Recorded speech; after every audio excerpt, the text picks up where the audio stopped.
Hello everyone, ఈ వీడియోలో the Brave rescue అనే తెలుగు స్టోరీ నుండి ఇంగ్లీష్ నేర్చుకుందాం. Learn English language from Telugu stories. ఒకప్పుడు అడవులు పొలాలతో చుట్టుముట్టబడిన ఒక చిన్న ప్రశాంతమైన గ్రామంలో ఎమ్మ మరియు లిల్లీ అనే ఇద్దరు ప్రాణ స్నేహితులు నివసించారు. వారు చిన్నప్పటి నుండి విడదీయరాని అనుబంధం కలిగి ఉన్నారు.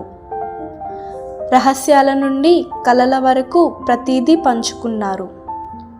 వారు అడవులను అన్వేషించడం, సీతాకోక చిలుకలను వెంబడించడం మరియు నది ఒడ్డున ఆడుకోవడానికి ఇష్టపడతారు. కానీ వారికి ఇష్టమైన పని ఏమిటంటే వారు ఎంతో శ్రద్ధ వహించే అడవి జంతువులు, బన్నీలు, ఉడతలు మరియు పక్షులను సందర్శించడం. ఒక ప్రకాశవంతమైన ఉదయాన ఇద్దరు స్నేహితులు జంతువుల కోసం టెర్రీల బుట్టలను తీసుకొని అడవిలోకి సాహసించారు. వారు అడవిలోకి లోతుగా తిరుగుతుండగా వారికి మృదువైన, నిరాశతో కూడిన కేకలు వినిపించాయి. అది వారు తరచుగా విశ్రాంతి తీసుకోవడానికి కూర్చునే పాత ఓక్ చెట్టు వైపు నుండి వస్తోంది. శబ్దం వచ్చిన వైపు పరిగెత్తుకుంటూ ఎమ్మ మరియు లిల్లీ దట్టమైన పొదలను తోసుకుంటూ ఒక ఖాళీ ప్రదేశానికి వచ్చారు. అక్కడ మధ్యలో ఒక జింకపిల్ల వేటగాడి ఉచ్చులో చిక్కుకుంది. దాని చిన్న కాలు గాయపడి నొప్పితో ఏడుస్తోంది. ఎమ్మ భయంతో ఊపిరి పీల్చుకుంది. మనం దానికి సహాయం చేయాలి. ఆమె గుండె వేగంగా కొట్టుకుంటూ అరిచింది. లిల్లీ తల ఊపింది. ఆమె ముఖం దృఢ సంకల్పంతో నిండిపోయింది. ఏదైనా సరే, మేము దానిని విడిపిస్తాము. ఇద్దరు స్నేహితులు త్వరగా పనిచేశారు. ఎమ్మ జింక పక్కన మెల్లగా మోకరిల్లి అది భయపడకుండా ఉండడానికి మృదువైన, ప్రశాంతమైన స్వరాలతో మాట్లాడింది. లిల్లీ ఉచ్చును జాగ్రత్తగా పరిశీలించి ఎక్కువ హాని కలిగించకుండా దానిని ఎలా విడుదల చేయాలో తెలుసుకోవడానికి ప్రయత్నించింది. ఉచ్చు బరువుగా మరియు పాతదిగా ఉంది. పదునైన లోహపు దంతాలతో తెరవడం కష్టమైంది. కానీ లిల్లీ మనసు పదునైనది మరియు ఆమె తండ్రి తెరిచిన ఉచ్చులను తీయడానికి కర్రను ఉపయోగించడం గురించి ఆమెకు నేర్పించినది ఆమెకు గుర్తుంది.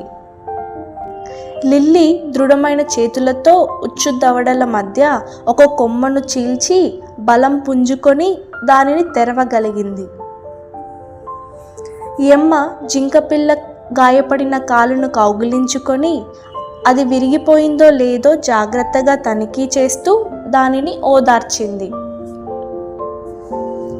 అదృష్టవశాత్తు దానికి గాయాలు మాత్రమే అయ్యాయి. మనం దాన్ని గ్రామానికి తీసుకెళ్ళాలి అని ఎమ్మ జింక వైపు ఆందోళనగా చూస్తూ అంది.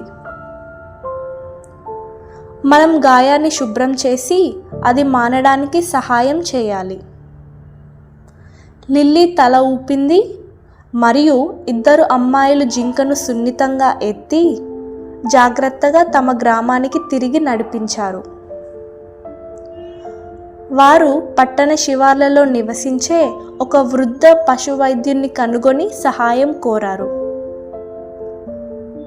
ఆ దయగల స్త్రీ జింకపిల్ల కాలికి గాయం చూసి దానికి మందులు మరియు నొప్పిని తగ్గించడానికి కొన్ని మూలికలను ఇచ్చింది.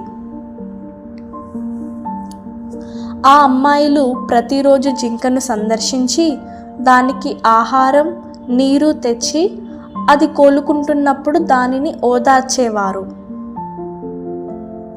కాలక్రమేణా ఆ జింకపిల్ల బలంగా మరియు ఉల్లాసంగా మారింది. అది సురక్షితంగా ఉందని తెలుసుకొని ఆనందంతో ఎగురుతూ వారి ప్రాంగణంలోకి దూకింది. ఒకరోజు ఆ జింక పూర్తిగా నయమైనప్పుడు ఎమ్మా మరియు లిల్లీ దానిని తిరిగి అడవికి తీసుకువచ్చారు.